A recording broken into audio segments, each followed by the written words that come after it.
Hey everybody, it's me again, Cardiacs, and I have another video for you to get blah, blah, blah, blah, blah. I tried. Uh, okay, so this episode episode this video is a couple of days early this week because I have some plans this Thursday and I don't know yet if I can schedule videos. I will check that out probably later. But for now, this episode is early. Anyway, the first thing that you probably saw was a drawing that I did a while ago. It was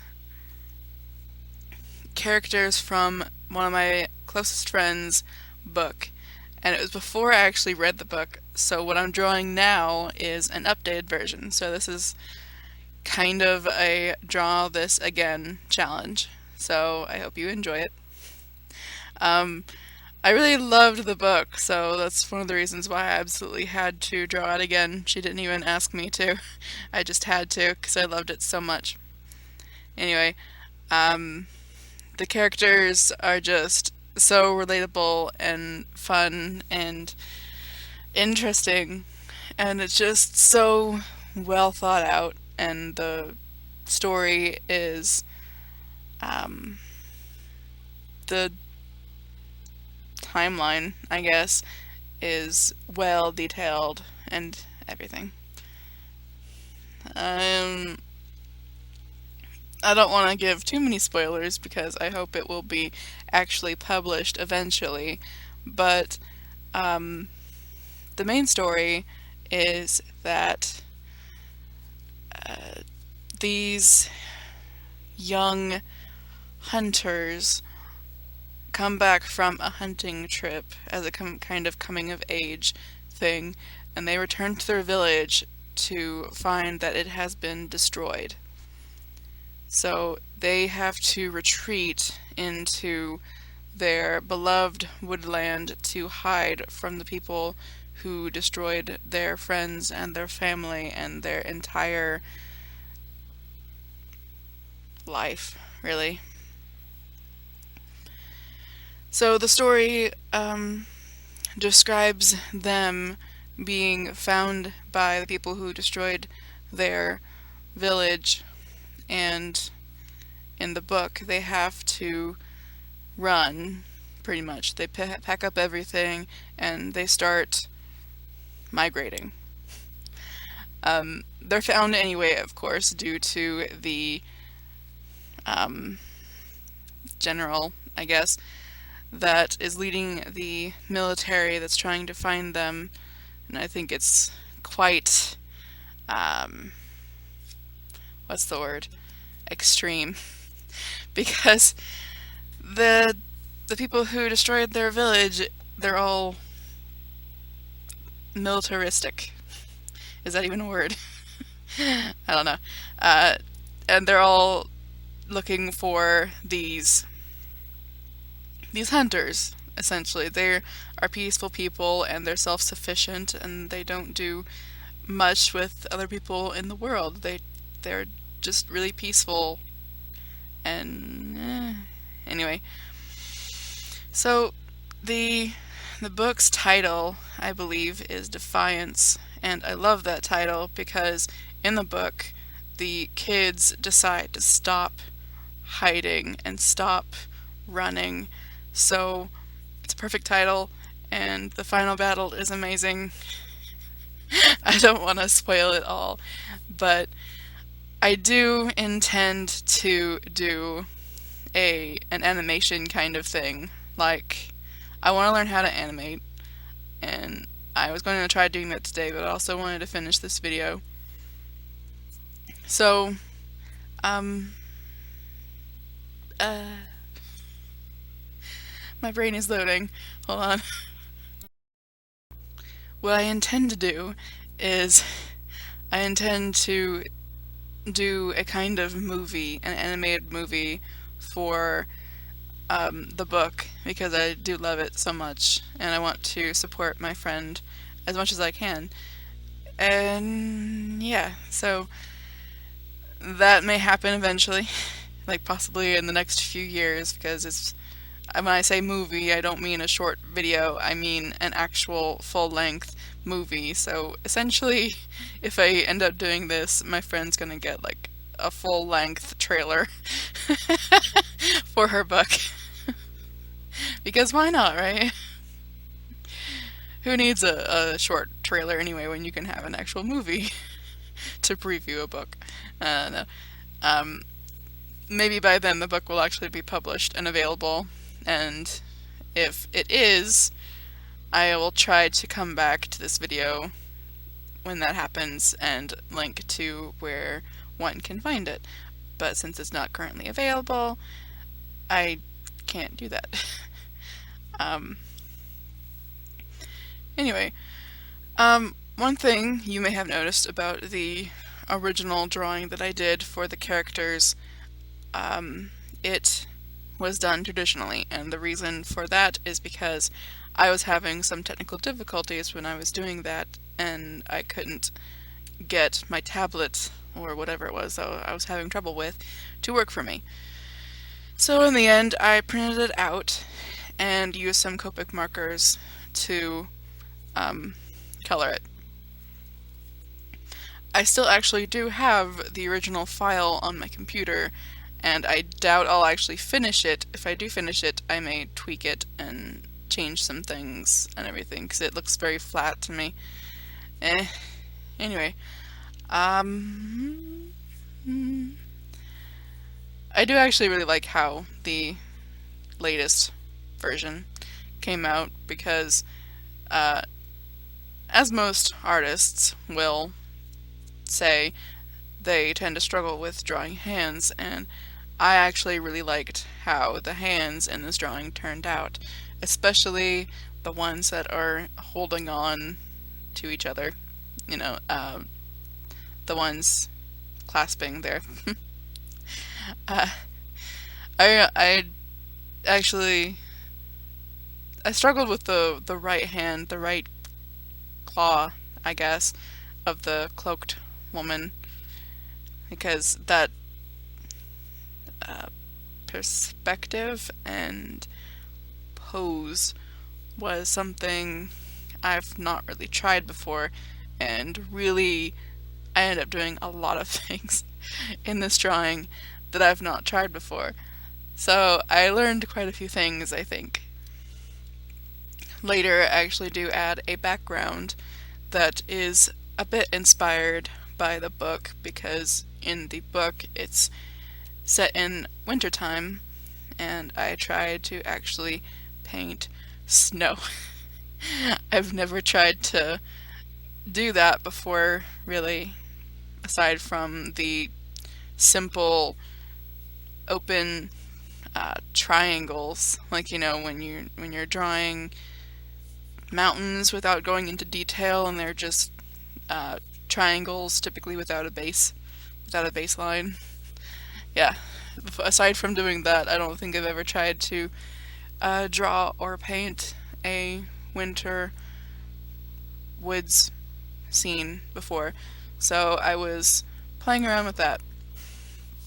I like how that turned out too, and I didn't even use a specific reference. I just kind of looked through Google Images to kind of figure out what the snow would look like, and I noticed there was a lot of blue tones, like soft blue tones, and also some gray tones, as well as a lot of orange, a lot of bright orange, and I love complementary colors in nature scenes. So whenever I start practicing landscape, even if only in backgrounds, then I intend to use that as a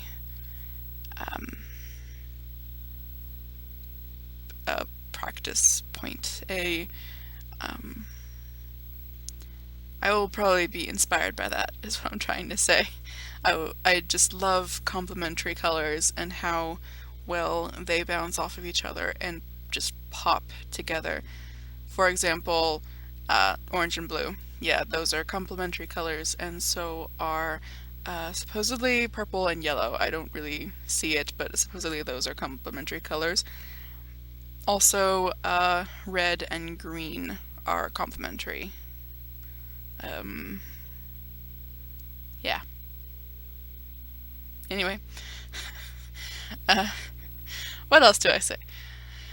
And I'm only about 10 minutes in. Lovely. I've got like 6 minutes to go. Um, hmm.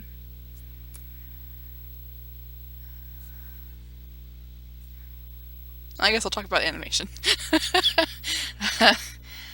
um, I wanted to start with frame by frame drawing type of animation because I'm used to drawing, and I like drawing, obviously. But when I got my latest tablet, my most expensive one, consequently, it came with some free downloads. One of them was a trial for a software that I never actually did try. I think I opened the trial, like I got it started, and then I never even opened the program. Anyway, the other thing was a free license, I guess, for I don't remember which version it is specifically, but it's Anime Studio debut, and I want to say it's 10, but I don't remember, and I don't feel like looking it up. Anyway, I haven't looked that hard into it yet. I've tried to use it, but I got overwhelmed quickly and thought, I'll try this later. Which is what I do with a lot of things. So, I don't know how to use it yet, but what I have noticed is that it seems to be vector-based, which I believe is mainly for the use of puppets. And that's what's kind of throwing me off a bit, because when I think animation, I think frame by frame drawing.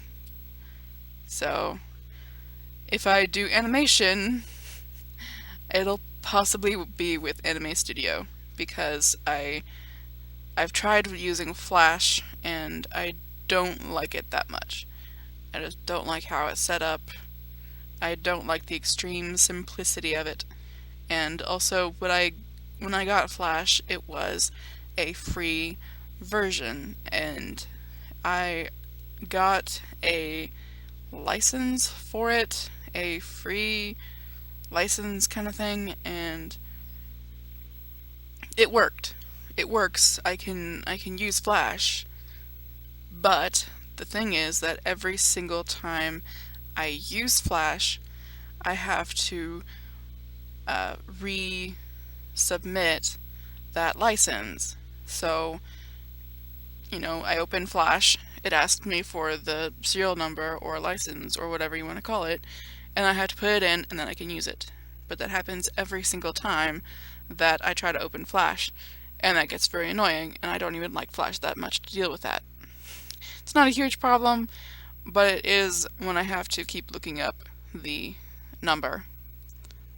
Anyway, so if I can't find another program that will allow me to draw frame by frame, then I will just attempt to use the program that I've already got, which is Anime Studio. Not sponsored. I'm dropping names, but I'm not sponsored at all for anything. I'm just here chattering about. And it's now a little over 14 minutes in, maybe. Huh. Scratch that. I don't know. I can't tell. Anyway. I have a cat and it's purring. It is purring on me. What was I saying? No, I don't remember. Oh, backtracking to when I mentioned Copics, I do actually intend to start doing more any traditional videos too, so I'm not just doing digital. So essentially, I'll be doing traditional speed paints as well as the occasional, um, what's it called? Tutorial, and also animations. By the way, if anyone listening out there wants me to do a video about how I draw a certain thing, for example, I do plan to do a video about how to draw feet and boots, possibly next week that will appear, because I was asked to do that. So if someone out there has a request for a tutorial, let me know and I will do my best to make it informative. Yeah, that. uh, yes, there is blood in this drawing. I um I wanted it to be very obvious, obviously bloody, without going too far, so I just kind of put little specks everywhere. And I figured Becca, the one with the axe and the fluffy boots, I figured she'd be walking around in blood, so I made sure to saturate her boots quite well. And there's a reason why there's blood all over Theron's mouth and claws and boots, but not her cloak. I think I did actually add some blood to her cloak just because, but because of the color, the blood doesn't exactly show up. I will. I will what? I will end the video, I guess. Um, Thanks for watching. Uh, and I'll link to some other lovely, shiny, beautiful videos